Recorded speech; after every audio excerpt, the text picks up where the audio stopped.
Hello everyone, this is Basil. Welcome to iPress Training Solutions. നമ്മൾ ഇന്ന് discuss ചെയ്യാൻ പോകുന്നത് നമ്മുടെ കോൺസ്റ്റിറ്റ്യൂഷനിലെ ഏറ്റവും പ്രധാനപ്പെട്ട ടോപ്പിക്കായ ബോറോഡ് കോൺസ്റ്റിറ്റ്യൂഷൻ എന്ന് പറയുന്ന ടോപ്പിക്കാണ്. നമുക്കറിയാം ഇന്ത്യയുടെ കോൺസ്റ്റിറ്റ്യൂഷൻ എന്ന് പറയുന്നത് നമ്മൾ പല സ്ഥലത്ത് നിന്ന് കടമെടുത്തതാണ് എന്നുള്ളത്. കഴിഞ്ഞ സെഷനിൽ നമ്മൾ വീഡിയോ സെഷൻസിൽ വീഡിയോ വെച്ച് നമ്മളൊരു വീഡിയോ കോഡിംഗ് ഒക്കെ ഉപയോഗിച്ചിട്ട് യുണൈറ്റഡ് സ്റ്റേറ്റ്സ് ഓഫ് അമേരിക്കയുടെ കോൺസ്റ്റിറ്റ്യൂഷനിൽ നിന്ന് ബോറോ ചെയ്ത കാര്യങ്ങൾ പഠിച്ചിരുന്നു. അതായത് പഠിക്കുമ്പോൾ ഞാൻ എപ്പോഴും പറഞ്ഞിട്ടുണ്ട്, നമ്മൾ മറന്നു പോകാനുള്ള സാധ്യതയുള്ള ടോപ്പിക്കുകളാണ് ഇതൊക്കെ. കോൺസ്റ്റിറ്റ്യൂഷൻ ഭയങ്കര ഡള്ളായിട്ടുള്ള ടോപ്പിക്കാണ്. അപ്പോൾ നമ്മൾ എങ്ങനെ ഇൻട്രസ്റ്റിംഗ് ആക്കും അല്ലെങ്കിൽ എങ്ങനെ നമുക്ക് എക്സാമിനേഷൻ ഓർത്തിരിക്കാൻ പറ്റും? നമ്മൾ ചെയ്യുന്ന പാറ്റേൺ ആണ് വിഷ്വൽ മെത്തേഡ് എന്ന് പറഞ്ഞാൽ. നമ്മൾ എന്ത് കാര്യം പഠിച്ചാലും നമ്മളിത് കണക്ട് ചെയ്ത് വെക്കും. നിങ്ങൾ നോക്കുക, നമ്മളിവിടെ വിഷ്വലൈസേഷൻ മെത്തേഡ് ഉപയോഗിച്ചതാ. You are familiar with this girl, so this is prince Diana പ്രിൻസുമായി ബന്ധപ്പെട്ട പാറ്റേൺ ആണ്. അങ്ങനെ നമ്മൾ ഡയാന പ്രിൻസ് ഉണ്ട്, നമുക്ക് നരേന്ദ്രമോദി ഉണ്ട്, ദെൻ SPG കമാൻഡോസ് ഉണ്ട്. സോ നമ്മുടെ മൈൻഡിൽ വിഷ്വൽ ചെയ്ത് കണക്ട് ചെയ്ത് വെക്കുകയാണ് ആണല്ലോ. നമ്മൾ ഇന്ന് ഡിസ്കസ് ചെയ്യാൻ പോകുന്ന പാറ്റേൺ എന്ന് പറയുന്നത് it is United kingdom constitution. ഇന്ത്യയുടെ ഭരണഘടനയിൽ നിന്ന് നമ്മുടെ യുണൈറ്റഡ് കിങ്ഡം കോൺസ്റ്റിറ്റ്യൂഷനിലേക്ക് കടമെടുത്ത സാധനം, യുണൈറ്റഡ് കിങ്ഡം കോൺസ്റ്റിറ്റ്യൂഷനിൽ നിന്ന് ഇന്ത്യൻ ഭരണഘടനയിലേക്ക് കടമെടുത്തിരിക്കുന്ന കാര്യം. UK കോൺസ്റ്റിറ്റ്യൂഷൻ എന്ന് പറഞ്ഞാൽ എന്താ ഇത്? സത്യത്തിൽ ഇംഗ്ലണ്ട് കോൺസ്റ്റിറ്റ്യൂഷനാണ് UK കോൺസ്റ്റിറ്റ്യൂഷൻ എന്ന് പറഞ്ഞാൽ. അതായത് യുണൈറ്റഡ് കിങ്ഡം എന്ന് പറഞ്ഞാൽ ഇംഗ്ലണ്ടാണ്. ചിലപ്പോൾ ഓപ്ഷൻസിൽ നമുക്ക് ബ്രിട്ടീഷ് കോൺസ്റ്റിറ്റ്യൂഷൻ എന്നായിരിക്കും, ചിലപ്പോൾ ഇംഗ്ലീഷ് കോൺസ്റ്റിറ്റ്യൂഷൻ എന്നായിരിക്കും, ചിലപ്പോൾ ഇംഗ്ലണ്ടിൻ്റെ കോൺസ്റ്റിറ്റ്യൂഷൻ എന്നായിരിക്കും, ചിലപ്പോൾ യുണൈറ്റഡ് കിങ്ഡം എന്ന് UK എന്ന് പറഞ്ഞു. എല്ലാം ഒന്ന് തന്നെയാണ് എന്നുള്ള കാര്യം ഓർക്കുക. അപ്പോൾ ഇന്ന് നമ്മൾ ഡിസ്കസ് ചെയ്യുന്ന UK കോൺസ്റ്റിറ്റ്യൂഷനിൽ നിന്ന് ഇന്ത്യയുടെ ഭരണഘടനയിലേക്ക് കടമെടുത്ത പ്രധാനപ്പെട്ട ടോപ്പിക് എന്തൊക്കെയാണ് എന്ന് നമുക്ക് ആദ്യം തന്നെ നോക്കാം. ഈ UKയുടെ കോൺസ്റ്റിറ്റ്യൂഷൻ്റെ പ്രത്യേകതയുണ്ട്. അതായത് നമ്മുടെ കോൺസ്റ്റിറ്റ്യൂഷൻ എന്ന് പറഞ്ഞാൽ ഒരു റിട്ടേൺ കോൺസ്റ്റിറ്റ്യൂഷനാണ്. UKയുടെ കോൺസ്റ്റിറ്റ്യൂഷൻ ഒരു അൺറിട്ടൺ കോൺസ്റ്റിറ്റ്യൂഷനാണ്. അപ്പോൾ എക്സാമിനേഷൻ ചോദിക്കുകയാണ്, തന്നിരിക്കുന്ന രാജ്യങ്ങളിൽ അൺറിട്ടൺ കോൺസ്റ്റിറ്റ്യൂഷൻ ഏതാണെന്ന് ചോദിച്ചാൽ അത് UKയുടെ കോൺസ്റ്റിറ്റ്യൂഷനാണ്. സെറ്റാണല്ലോ. അപ്പോൾ നമുക്ക് നോക്കാം. ആദ്യം നമുക്ക് എന്തൊക്കെയാണ് നമ്മൾ ഈ UKയുടെ കോൺസ്റ്റിറ്റ്യൂഷനിൽ നിന്ന് ഇന്ത്യൻ കോൺസ്റ്റിറ്റ്യൂഷനിലേക്ക് എടുത്തിരിക്കുന്ന കാര്യങ്ങൾ എന്ന് നോക്കാം. എന്നിട്ട് നമുക്ക് ഡീറ്റെയിൽ ആയിട്ട് പിക്ചോറിക്കൽ റെപ്രസെൻറ്റേഷനിലൂടെ പഠിക്കാൻ പറ്റും. ഓക്കെ, അപ്പോൾ നമുക്ക് ആദ്യം ടോപ്പിക്സ് എന്തൊക്കെയാണെന്ന് നോക്കാം. Featured borrowed constitution from UK constitution. UK constitution എടുത്ത പ്രധാനപ്പെട്ട കോൺസെപ്റ്റാണ് പാർലമെൻ്ററി സിസ്റ്റം ഓഫ് ഗവൺമെൻറ്. എന്താണ് എന്നെല്ലാം ഞാൻ ഡീറ്റെയിൽ ആയിട്ട് ഡിസ്കസ് ചെയ്ത് തരാം. അതിന് മുമ്പ് നമുക്ക് ജസ്റ്റ് ഒന്ന് പരിചയപ്പെടാം. Parliamentary system of government, rule of law, bicameral legislature, office of the prime minister, cabinet system, collective responsibility of ministers, speaker of the Lok Sabha, law making process, okay, single citizenship, writ by judiciary. ഇത്രയും കാര്യങ്ങളാണ് എന്ത് നമുക്ക് പഠിക്കാനുള്ള topic. Okay, അതായത് examination ഇതിൽ നിന്ന് ചോദിച്ചാലും ഒറ്റ ഉത്തരമേ ഉള്ളൂ നമുക്ക്. United kingdom constitution, otherwise known as British constitution, otherwise known as English constitution. അതായത് ഈ ക്വസ്റ്റ്യൻ എന്ത് വന്നാലും ഉത്തരമായിട്ട് വരുന്ന പാറ്റേൺ ഇതാണ്. അതായത് they may ask questions like this: bicameral legislature is adopted from which of the constitution? തന്നിരിക്കുന്ന ഏത് കോൺസ്റ്റിറ്റ്യൂഷനിൽ നിന്നാണ് ബൈക്യാമറൽ ലെജിസ്ലേച്ചർ കടമെടുക്കുന്നത് എന്നായിരിക്കും നമ്മളോട് ചോദിക്കുന്നത്. And they may give options like United States of American Constitution, UK Constitution, USSR Constitution, Ireland constitution, ഇങ്ങനെയൊക്കെ ആയിരിക്കും option തരുന്നത്. ഇന്നീ പഠിപ്പിക്കുന്ന ഈ ടോപ്പിക്കിൽ നിന്ന്, അതായത് parliamentary system of government, rule of law, bicameral legislature, office of the prime minister, cabinet system, collective responsibility of ministers, speaker of Lok Sabha, law making procedure, single citizenship, writ by judiciary, ഇതിൽ ഏത് topic നിന്ന് ചോദ്യം വന്നാലും ഒന്നും നോക്കണ്ട, കണ്ണു അടച്ച് answer എഴുതുക.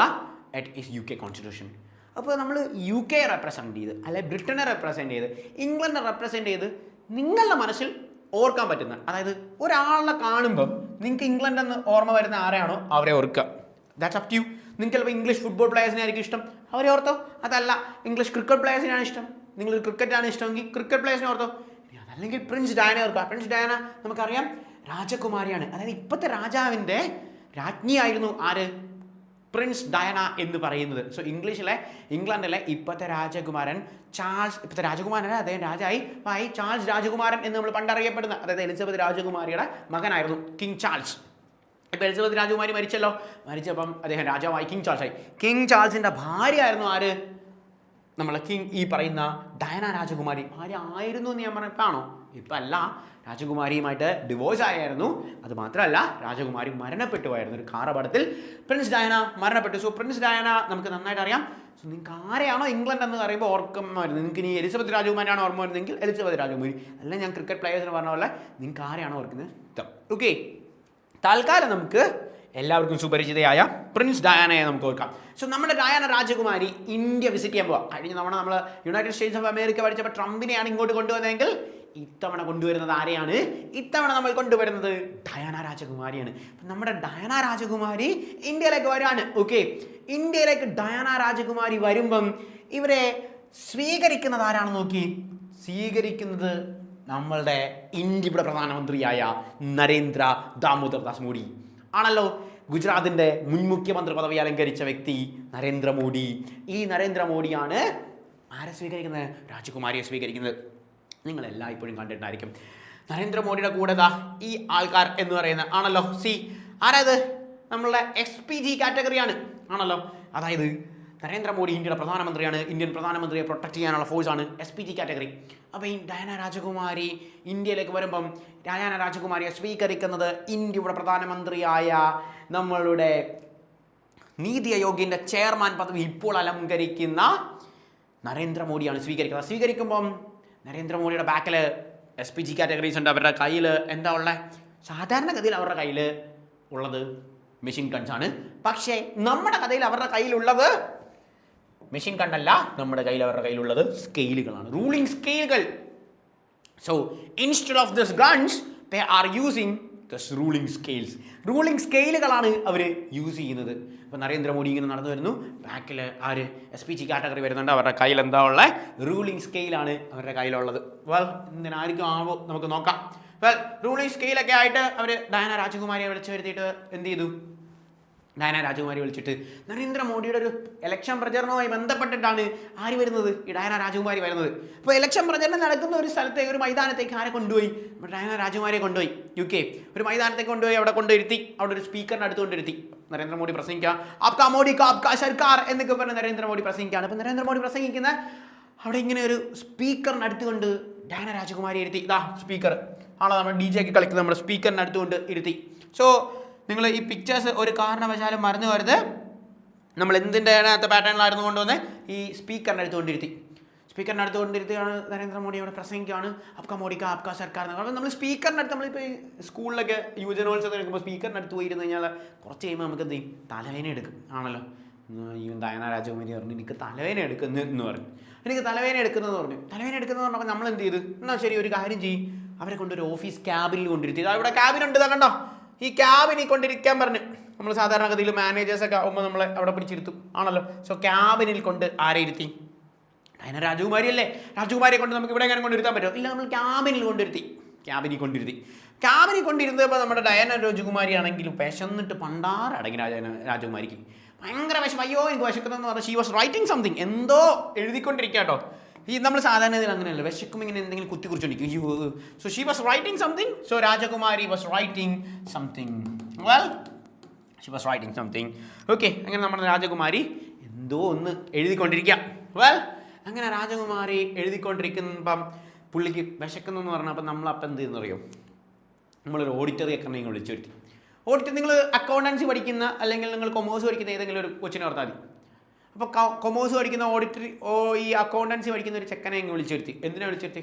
രാജകുമാരിക്ക് വിശക്കുന്ന എന്തെങ്കിലും വാങ്ങിച്ചു കൊടുക്കുക. ചെക്കനോട് പറഞ്ഞ് ഡേക്കാ നിനക്ക് ബൈക്കുള്ളതല്ലേ? സൂപ്പർ ഒരു ബൈക്ക് കൊണ്ട് വെച്ചു കേട്ടോ. ബൈക്കുള്ളതല്ലേ, ബൈക്കിൽ ഇങ്ങ് രാജകുമാരിക്ക് വിശക്കുന്നതിന് എന്തെങ്കിലും വാങ്ങിച്ചുകൊണ്ട് വരാൻ പറഞ്ഞു. നമ്മൾ വിളിച്ചിട്ട് പറഞ്ഞു നമ്മുടെ SPG കാറ്റഗറിയാണ് റൂളിംഗ് സ്കെയിലൊക്കെ ആയിട്ട് പിടിച്ചുകൊണ്ടിരുന്ന നരേന്ദ്രമോദിയുടെ കൂടെ വയ്ക്കുന്ന SPG കാറ്റഗറി റൂളിംഗ് സ്കെയിലൊക്കെ ആയിട്ട് ആരുടെ കൂടെ? ഡയാന രാജകുമാരിയുടെ പുറകിൽ ഇങ്ങനെ പോവുകയാണ്. ഡയാന രാജകുമാരിയുടെ പുറകിൽ പോയിട്ട് രാജകുമാരിയെ കൊണ്ട് ക്യാബിൽ കൊണ്ടിരുത്തിയപ്പോൾ ക്യാബിന് ഷീ വാസ് റൈറ്റിംഗ് സംതിങ്. എന്തോ എഴുതിക്കൊണ്ടിരിക്കുന്ന രാജകുമാരിയോട് നമ്മൾ പറഞ്ഞു, ബൈക്കിൽ ഇപ്പോൾ വരും. ആര് വരും? കൊമേഴ്സിന് പഠിക്കുന്ന നിങ്ങളുടെ കൂട്ടുകാരൻ ആണല്ലോ. ഓഡിറ്റിംഗ് ഒക്കെ ചെയ്യുന്ന നിങ്ങളുടെ കൂട്ടുകാരനെ ഓർക്കണം. ബൈക്ക് വരും. ചെക്കനുണ്ടല്ലോ ബൈക്കിൽ ഇങ്ങടെ വന്നിട്ട് കൊണ്ടുവന്നേ രാജകുമാരിക്ക് കൊണ്ടുവന്ന പാർലേജി ബിസ്ക്കറ്റ്. വേറെ എന്തൊക്കെ കൊണ്ടുവരായിരുന്നല്ലേ. പക്ഷേ ഇവൻ എന്തോ പാർലേജി ബിസ്ക്കറ്റാണ് കൊണ്ടുവന്നത്. ബാക്കി പൈസയ്ക്ക് ബൈക്കിൽ പെട്രോൾ അടിക്കണമായിരിക്കും, അതുകൊണ്ടായിരിക്കും. സോ പാർലേജിയുടെ ഒരു ബിസ്ക്കറ്റ് അങ്ങ് വാങ്ങിച്ചു കൊടുത്തു. 10 രൂപ ഒരു ബിസ്ക്കറ്റ് വാങ്ങിച്ചു കൊടുത്തു. രാജകുമാരിക്കാണെങ്കിൽ വിശന്നിരിക്കുന്നതുകൊണ്ട് എന്തായാലും പ്രശ്നമില്ല. രാജകുമാരി ബിസ്ക്കറ്റൊക്കെ എടുത്ത് കഴിച്ചപ്പോൾ രാജകുമാരി നോക്കിയപ്പോൾ ഉണ്ടല്ലോ, ദാണ്ടടാ സൂപ്പർ ബൈക്കിലാണ് വന്നിരിക്കുന്നത്. ബൈക്ക് കണ്ടപ്പോൾ ചെക്കനെയും ക്രഷ് അടിച്ച്. ചെക്കനോട് പറഞ്ഞു നമുക്ക് കറങ്ങാൻ പോവാം.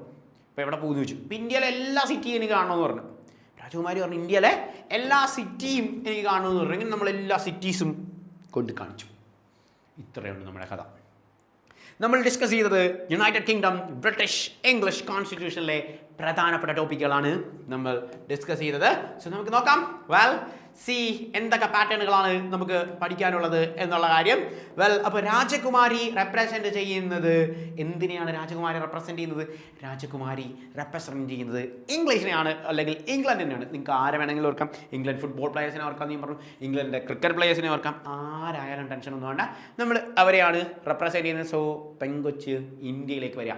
എന്തിനാണ് നമ്മുടെ പെങ്കൊച്ച് ഇന്ത്യയിലേക്ക് വരുന്നത്? ഇന്ത്യയിലേക്ക് പെങ്കൊച്ച് വരികയാണ്. പെങ്കൊച്ച് വരുമ്പം പെങ്കൊച്ചിനെ സ്വീകരിക്കുന്നത് ആരാണ്? പെങ്കൊച്ചിനെ സ്വീകരിക്കുന്നത് ഇന്ത്യയുടെ പ്രധാനമന്ത്രി അല്ലായിരുന്നോ? ഇന്ത്യയുടെ പ്രധാനമന്ത്രിയാണ് പെങ്കൊച്ചിനെ സ്വീകരിക്കുന്നത്. So prime ministers office is taken from office of the prime minister. ഇതാണ് നമ്മൾ വഴിയാണ്. അതിനാണ് നമ്മൾ നരേന്ദ്രമോദിയെ കണ്ടത്. പ്രധാനമന്ത്രിയുടെ office കടമെടുത്തിരിക്കുന്നത്. They may ask questions like this. Prime Minister's office is taken from which of the constitution? ഏത് കോൺസ്റ്റിറ്റ്യൂഷനിൽ നിന്നാണ് പ്രൈം മിനിസ്റ്ററിന്റെ ഓഫീസ് കടമെടുത്തിരിക്കുന്നത് എന്ന് ചോദിച്ചു കഴിഞ്ഞാൽ നമുക്ക് എളുപ്പത്തിൽ എഴുതാൻ പറ്റും. എന്ത്? It is from United Kingdom, English, British കോൺസ്റ്റിറ്റ്യൂഷനിൽ നിന്നാണ് എന്ത്? പ്രൈം മിനിസ്റ്ററിന്റെ ഓഫീസിൽ കടമെടുത്തിരിക്കുന്നത്. ഹെഡ് ഓഫ് ദ ഗവൺമെന്റ് ആണ്. ബ്രിട്ടീഷ് PM പോലെ തന്നെ ഗവൺമെന്റിന്റെ ഹെഡ് എന്ന് പറയുന്ന ആരാണ്? ഇന്ത്യൻ ഗവൺമെന്റിന്റെ ഹെഡ് എന്നറിയപ്പെടുന്നത് നമ്മളുടെ പ്രധാനമന്ത്രിയാണ്. ഞാൻ നേരത്തെ വേറൊരു കാര്യം കൂടി പ്രൈം മിനിസ്റ്ററിൽ കണക്ട് ചെയ്ത് പറഞ്ഞിരുന്നു. അവിടെ വേറൊരു ചോദ്യം കൂടിയുണ്ട്. അത് കോൺസ്റ്റിറ്റ്യൂഷനായിട്ട് ബന്ധപ്പെട്ടൊന്നും അല്ല, എന്നാലും നമുക്ക് എക്സാമിന് സ്ഥിരമായി ചോദിക്കുന്നതാണ്. നീതി ആയോഗിന്റെ ചെയർമാൻ പദവി അലങ്കരിക്കുന്ന വ്യക്തി എല്ലായ്പ്പോഴും ഇന്ത്യയുടെ പ്രധാനമന്ത്രിമാരായിരിക്കും. എന്താണ് ഈ നീതി ആയോഗ്? നമ്മുടെ പ്ലാനിംഗ് കമ്മീഷനെ റീപ്ലേസ് ചെയ്തുകൊണ്ട് 2015 വന്ന സാധനമാണ് നീതി ആയോഗ്. പ്ലാനിംഗ് കമ്മീഷനെ റീപ്ലേസ് ചെയ്തുകൊണ്ട് 2015 വന്ന എന്താണ്? നീതി ആയോഗ്. പ്ലാനിംഗ് കമ്മീഷന്റെ ചെയർമാൻ കാലഘട്ടം എല്ലായ്പ്പോഴും ഇന്ത്യയുടെ പ്രധാനമന്ത്രി ആയിരിക്കുന്നത് പോലെ നീതി ആയോഗിന്റെ ചെയർമാനും എല്ലായ്പ്പോഴും ഇന്ത്യയുടെ പ്രധാനമന്ത്രിയാണ്. 2015 നിങ്ങൾക്കറിയാം, 2015 ഇന്ത്യയുടെ പ്രൈം മിനിസ്റ്റർ ആരായിരുന്നു? നരേന്ദ്രമോദിയാണ്. അപ്പം നീതി ആയോഗിന്റെ ആദ്യത്തെ ചെയർമാൻ ആരാണ് എന്ന് ചോദിച്ചാൽ അതിൻ്റെ ഉത്തരം എന്താണ്? നരേന്ദ്രമോദിയാണ്. നീതി ആയോഗിന്റെ ഇപ്പോഴത്തെ ചെയർമാൻ ആരാണെന്ന് ചോദിച്ചാൽ അതിൻ്റെ ഉത്തരവും നരേന്ദ്രമോദിയാണ്. കാരണം ഇപ്പോഴും ഇന്ത്യ ഭരിക്കുന്നത് നരേന്ദ്രമോദിയാണ്. അപ്പം ആരാണോ ഇന്ത്യയുടെ പ്രധാനമന്ത്രി അവർ തന്നെയായിരിക്കും എന്ത്? നീതി ആയോഗിന്റെ ചെയർമാൻ പദവി അലങ്കരിക്കുന്നത് എന്നുള്ള കാര്യം ഓർക്കുക. ഇങ്ങനെയാണ് ഞാനൊരു ചോദിക്കട്ടെ. പ്ലാനിംഗ് കമ്മീഷന്റെ ആദ്യത്തെ ചെയർമാനാണ്. വേഗം പറ. പ്ലാനിംഗ് കമ്മീഷന്റെ ആദ്യത്തെ ചെയർമാൻ ആരാണ്? പ്ലാനിംഗ് കമ്മീഷന്റെ ആദ്യത്തെ ചെയർമാൻ ഇന്ത്യയുടെ ആദ്യത്തെ പ്രധാനമന്ത്രിയാ.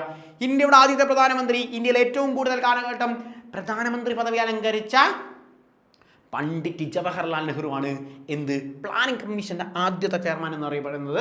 സോ നീതി ആയോഗിന്റെ ഇപ്പോഴത്തെ ചെയർമാൻ 2025 2015 നീതി ആയോഗ് കൊണ്ടുവന്നപ്പോൾ നീതി ആയോഗിന്റെ ചെയർമാനും ഇന്ത്യയുടെ പ്രൈം മിനിസ്റ്ററാണ്. അപ്പോൾ നമുക്ക് ഇവിടെ നിന്ന് കോൺസ്റ്റിറ്റ്യൂഷനിൽ നിന്ന് നമുക്ക് പഠിക്കാനുള്ള ടോപ്പിക് എന്ന് പറഞ്ഞാൽ ഇന്ത്യൻ കോൺസ്റ്റിറ്റ്യൂഷൻ നിലവിൽ വന്നപ്പോൾ ഇന്ത്യയുടെ കോൺസ്റ്റിറ്റ്യൂഷനിൽ നമ്മൾ കടമെടുത്ത പ്രൈം മിനിസ്റ്റർ എന്ന് പറയുന്ന ഓഫീസ് പ്രൈം മിനിസ്റ്റർ ഓഫീസിന്റെ കടമെടുത്തത് എവിടെ നിന്നാണെന്ന് ചോദിച്ചാൽ ഒന്നും നോക്കണ്ട, കണ്ണുടച്ച ആൻസർ ആയിരിക്കും. It is from United Kingdom Constitution. So prime മിനിസ്റ്ററിന്റെ കൂടെ SPG കാറ്റഗറി ഉണ്ടായിരുന്നു എന്ന് ഞാൻ പറഞ്ഞു, ആണല്ലോ. SPG കാറ്റഗറിയുടെ എന്തുണ്ടായിരുന്നു പറഞ്ഞേ? നമ്മുടെ കഥയിലെ SPG കാറ്റഗറിയുടെ കയ്യിൽ ഉള്ളത്, SPGയുടെ കയ്യിലുള്ളത് സ്കെയിലാണ്. എന്ത് സ്കെയിൽ? റൂളിംഗ് സ്കെയിൽ എന്ന് പറഞ്ഞു കഴിഞ്ഞാൽ എന്താണ്? ഇവിടെ കിടപ്പുണ്ട് rule of law. Rule of everyone is equal before the law. എല്ലാവരും ലോയുടെ മുമ്പിൽ തുല്യരാണ് എന്ന് പറയുന്നത്. ഞാൻ മന്ത്രിയാണ്, MLA ആണ്, അല്ലെങ്കിൽ ഞാൻ സിനിമാ നടനാണ് എന്നൊക്കെ പറഞ്ഞ് നമുക്ക് എന്തെങ്കിലും ഈ പറയുന്ന നിയമത്തിൽ നിന്ന് ഓപ്ഷൻസ് കിട്ടുമോ?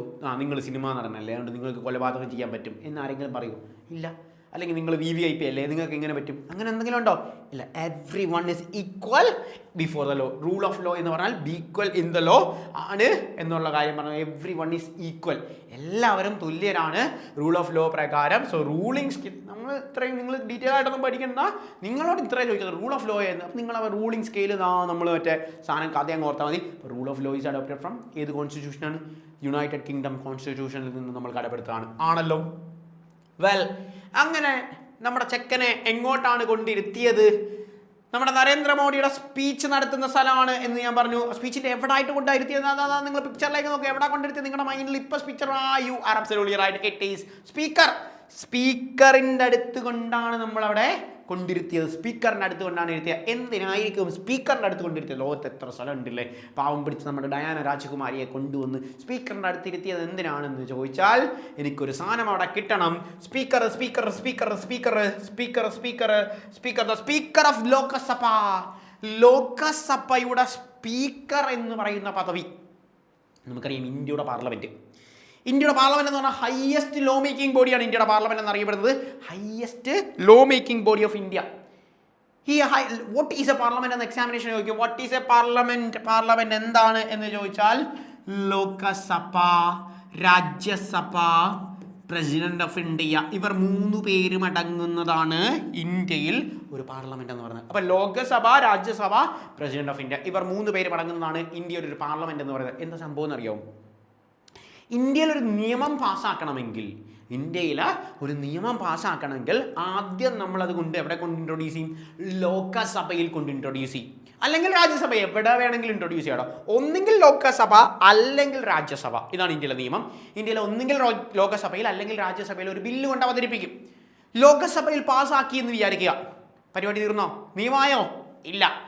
ലോകസഭയിൽ പാസ്സാക്കിയാൽ പിന്നീട് രാജ്യസഭയിൽ കൊണ്ട് പാസ്സാക്കണം. അല്ലെങ്കിൽ രാജ്യസഭയിലാണ് ആദ്യം പാസ്സാക്കിയതെങ്കിൽ പിന്നീട് ലോകസഭയിൽ കൊണ്ട് പാസ്സാക്കണം. എപ്പോഴും നിയമമായോ? ഇല്ല. ഇത് കഴിഞ്ഞതിന് ശേഷം ഇന്ത്യയുടെ പ്രസിഡന്റ് ഒപ്പിടുമ്പോൾ മാത്രമാണ് ഇന്ത്യയിൽ ഒരു നിയമം പ്രാബല്യത്തിലാകുന്നത്. അപ്പോൾ ഇന്ത്യയിൽ ഒരു നിയമം നിലവിൽ വരണമെങ്കിൽ ലോകസഭയിൽ പാസ്സാക്കണം, പിന്നെ രാജ്യസഭയിൽ പാസ്സാക്കണം, ഇന്ത്യയുടെ പ്രസിഡന്റ് സൈൻ ചെയ്യണം. ഇന്ത്യയുടെ പ്രസിഡന്റ് സൈൻ ചെയ്യുന്നതോടെ ഇന്ത്യയിൽ ഒരു നിയമം കൊണ്ടുവരികയുള്ളൂ. അപ്പോൾ ഈ ലോകസഭയിൽ എത്ര അംഗങ്ങളുണ്ട് എന്നറിയാവോ? ഈ ലോകസഭയിൽ നമുക്ക് 543 അംഗങ്ങളാണ് ഉള്ളത്. പഠിക്കാൻ എളുപ്പം 5, 4, 3 543 അംഗങ്ങളാണ് ഈ ലോകസഭയിലുള്ളത്. അപ്പോൾ ഇതൊരു ക്ലാസ് റൂം ആണെന്ന് വെച്ചാൽ, ലോകസഭ ക്ലാസ് റൂം ആണെങ്കിൽ നടുക്ക് നമ്മുടെ ടീച്ചർ ഇരിക്കത്തില്ലേ, അതുപോലെ ഇരിക്കുന്ന ആളാണ് എന്ത്? സ്പീക്കർ എന്ന് പറയുന്നത്. നിങ്ങളും ഉണ്ടായിരിക്കും അവിടെ ബഹളം വെക്കാതെ എന്നൊക്കെ പറഞ്ഞാൽ അവിടെ നിന്നിരിക്കും ആണല്ലോ. Power and functions borrowed from Britain. ബ്രിട്ടനിൽ നിന്ന് നമ്മൾ കടമെടുത്തതാണ് എന്ത്? ഈ പറയുന്ന നമ്മളുടെ സ്പീക്കർ എന്ന് പറയുന്ന പദവി നമ്മൾ എടുത്തിരിക്കുന്നത്. അപ്പോൾ അതിനാണ് ഞാൻ ആ സ്പീക്കർ അവിടെ കൊണ്ടുവന്നേക്കുന്നത്. നിങ്ങൾ ഇത്രയും ഡീറ്റെയിൽ ആയിട്ടൊന്നും നോക്കണ്ട. They may ask questions like this. Lok Sabha speaker is adopted from which constitution? Then you can easily കാണാൻ that ലോകസഭ സ്പീക്കർ എന്ന് പറയുന്ന പദവി എടുത്തിരിക്കുന്നത് ബ്രിട്ടീഷ് കോൺസ്റ്റിറ്റ്യൂഷൻ ആണ്. ഇപ്പം എത്രാമത്തെ ലോകസഭയാണെന്ന് ചോദിച്ചാൽ നമുക്ക് എത്ര വയസ്സുള്ളപ്പോൾ വോട്ട് ചെയ്യാൻ പറ്റും? എന്നാലോചിച്ച് നോക്കി. സിമ്പിൾ അല്ലേ?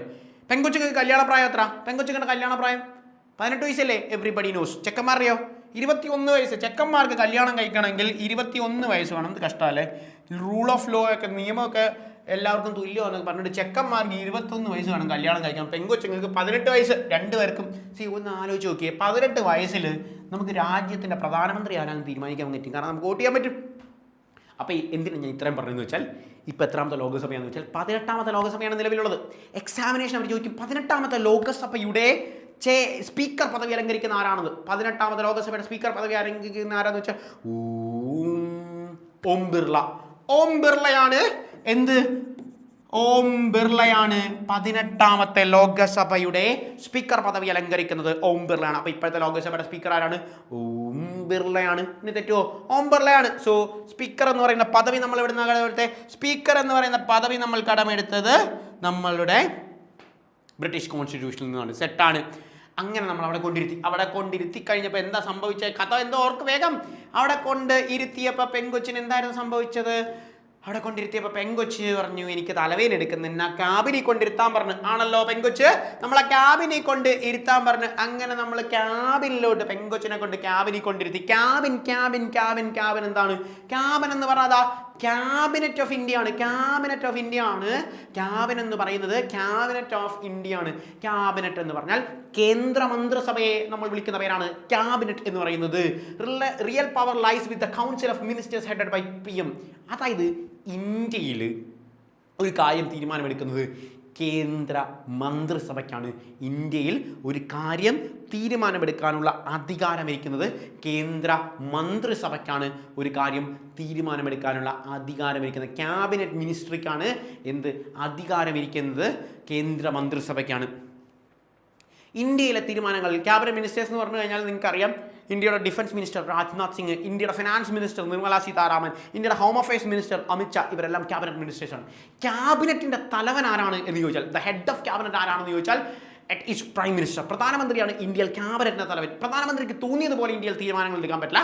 കേന്ദ്ര മന്ത്രിസഭയ്ക്കാണ് ഉത്തരവാദിത്തമുള്ളത്. കേന്ദ്ര മന്ത്രിസഭയാണ് തീരുമാനമെടുക്കുന്നത്. ഈ കേന്ദ്ര മന്ത്രിസഭയുടെ തലപ്പത്തിരിക്കുന്ന ആൾ ഇന്ത്യയുടെ പ്രധാനമന്ത്രിയാണ്. അതായത് he is the first among equals, തുല്യരിൽ ആദ്യത്തെ ആളാണ് ഇന്ത്യയുടെ പ്രധാനമന്ത്രി എന്ന് പറയുന്നത്. സോ പ്രൈം മിനിസ്റ്റർ എന്ന് പറഞ്ഞ പാറ്റേൺ നമ്മൾ കടമെടുത്തിരിക്കുന്നത് ബ്രിട്ടീഷ് കോൺസ്റ്റിറ്റ്യൂഷനിൽ നിന്നാണ്. ക്യാബിനറ്റ്, കേന്ദ്ര മന്ത്രിസഭ നമ്മൾ കടമെടുത്തിരിക്കുന്നത് എവിടെ നിന്നാണ്?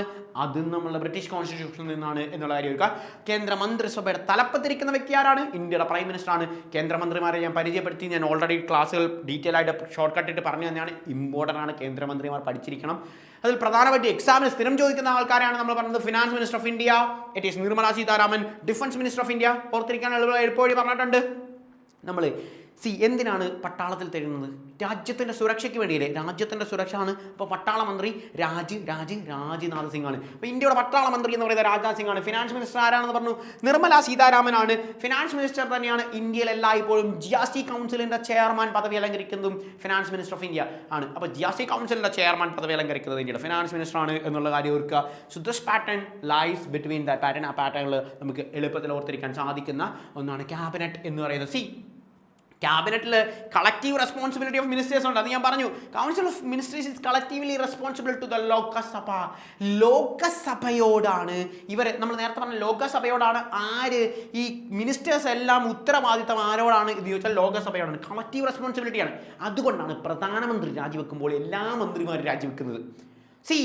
ഒരു മന്ത്രി രാജിവെച്ചാൽ എല്ലാവരും രാജിവെക്കണം? വേണ്ട. പക്ഷെ പ്രധാനമന്ത്രി രാജിവെച്ചാൽ എല്ലാ മന്ത്രി രാജിവെക്കണം. കാരണം കേന്ദ്രമന്ത്രിസഭയാണ് അവിടെ താഴെ പോകുന്നത്. കേന്ദ്രമന്ത്രിസഭ എന്ന് പറയുന്നത് ലോകസഭയോട് ഉത്തരവാദിത്തമുള്ളവരാണ് എന്നുള്ള കാര്യം ഓർക്കുക.